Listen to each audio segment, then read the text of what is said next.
लोगों को टाइम दो। तुकाराम जी ने कहा मैं अकेला हूँ, तुकाराम जी जैसे बनाने वाला मैं अकेला ही हूँ, ऐसे लोगों को मैं बढ़ाता हूँ। क्योंकि मैं आरपीएससी में था और मैंने समाज के कई लोगों को इंटरव्यू में बढ़ाया। क्या बात करते हो यार। आज देवासी समाज का महाकुंभ है। सम्मानित मंच और हमारे जो भी साधु संत है, मैं एक ही बात कहूंगा, हमारे सामने जो बुजुर्ग युवा और हमारी नारी शक्ति बैठी है, उनको सबको मैं नमन करता हूँ। पर मैं क्योंकि शिक्षा जगत से जुड़ा हुआ था, फिर मैं लोक सेवा आयोग में गया। मैं एक ही बात कहता हूँ, अपने लड़के और लड़कियों दोनों को पढ़ावें। लड़कियों को पढ़ाने से फायदा यह है कि दो घर, एक पियर वाला एक ससुराल वाला, दो घर सुधरेंगे। एक नंबर दो, लड़कियों के 30% आरक्षण है, रिजर्वेशन है, उसमें सिर्फ लड़कियां ही सिलेक्ट होती है, चयनित होती है। लड़कियां पढ़ेगी तो कम से कम 30% में अपनी लड़कियां नौकरी लगेगी तो दो घर सुधरेंगे।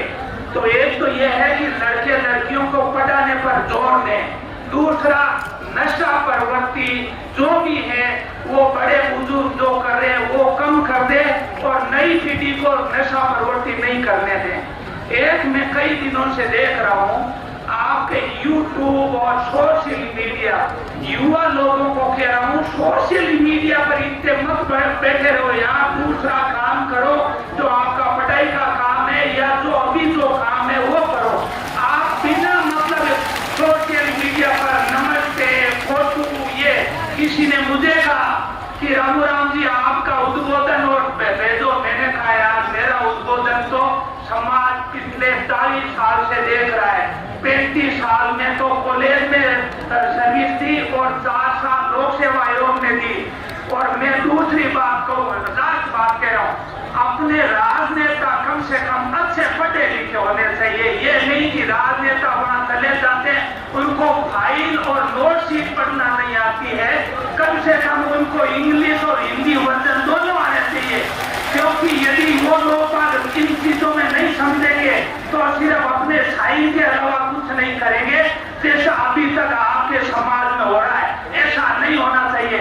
मैं केवल एक अकेला आदमी था वहां पर, 70 साल में पहला आदमी गया वहां पर। होम सेक्रेटरी ने कहा मेरे सीए अलग होने चाहिए।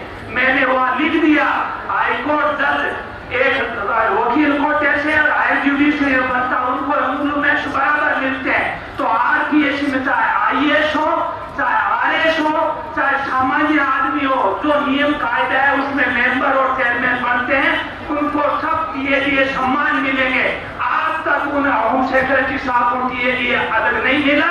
मेरी नोट शीट चली गई, वही रही। इसी तरीके से वेटरनरी ऑफिसर का रिक्रूटमेंट, वो डीओपी ने कहा कि यूनिवर्सिटी बीकानेर करवाएगी। मैंने लिख दिया स्टेट पीएससी का काम है रिक्रूटमेंट करना और स्टेट को अधिकारी देना, हाईकोर्ट को काम है जजमेंट देना, न्याय देना, और असेंबली और पार्लियामेंट का काम है कानून बनाना। इसलिए वेटरनरी ऑफिसर हो चाहे कोई भी रिक्रूटमेंट हो, स्टेट पीएससी अर्थात लोक सेवा आयोग ही करेंगे। तो हमने वो फाइल हमारे पास भेजी और रिक्रूटमेंट कर दिया।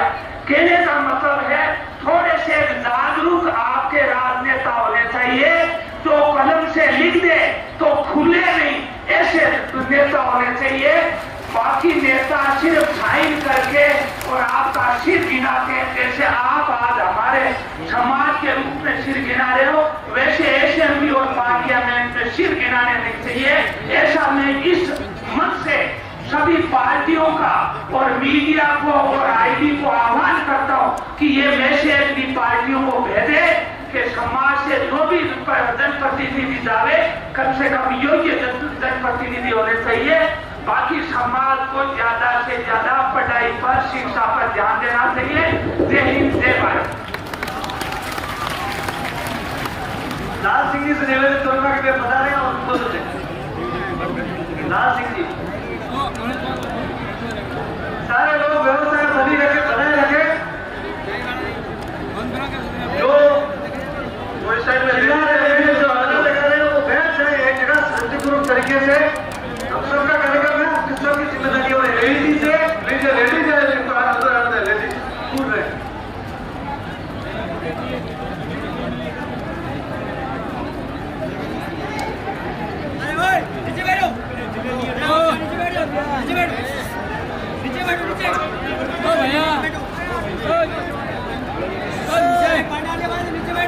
इस बुद्धिमान समाज को